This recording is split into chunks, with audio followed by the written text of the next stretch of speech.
এমন ডাল পেলে আমার বাড়ির সবার তো খুব ভালো খাওয়া হয়, সবাই খেয়ে ওঠে বলে খাওয়াটা অনেক বেশি হয়ে গেল।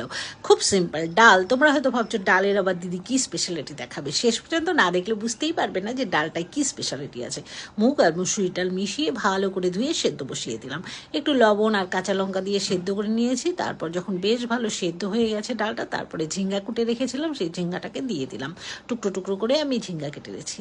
তারপর ঝিঙ্গাটাও যখন একটু সেদ্ধ হয়ে গেলে তখন ডালটাকে আর একটু নেড়ে ঘেঁটে বেশ ভালো করে ঘুটে দিলাম হলুদ দিয়ে ঘুটে দেওয়ার পরে যখন হয়ে গেল ভালো করে সিদ্ধ, তারপর কড়াইতে তেল দিয়ে শুকনো লঙ্কা তেজপাতা সোমবারে দিলাম, আর তার সাথে বেশ ভালো করে অনেকটা পাঁচ ফোড়ন দিয়ে দিলাম। তো সেগুলো যখন ভাজা ভাজা হয়ে গেলে তখন টমেটো কেটে দিয়ে দিলাম।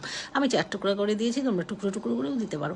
তারপর গরম ডালটাকে ওই ফোড়নের মধ্যে ছাপাত করে ছেড়ে দিলাম। যখনই এটা ফুটে উঠলো, ফুটে যখন একদম টকবক করতে থাকবে ডালটা, তখন হচ্ছে এর মধ্যে দিতে হবে স্পেশাল জিনিসগুলো। সেটা হচ্ছে সাদা জিরে ভালো করে ভেজে রেখে গুঁড়ো করে রেখেছিলাম সেটা, তারপরে দিলাম লঙ্কার গুঁড়ো, তারপরে যেটা দিলাম এটা হচ্ছে আরও স্পেশাল, সেটা হচ্ছে মৌরি, তেজপাতা, ধনিয়া, গোলমরিচ একসাথে ভেজে গুঁড়ো করে রেখেছিলাম সেটা, তারপর চিনি দিয়ে নামিয়ে নিলাম, বাস।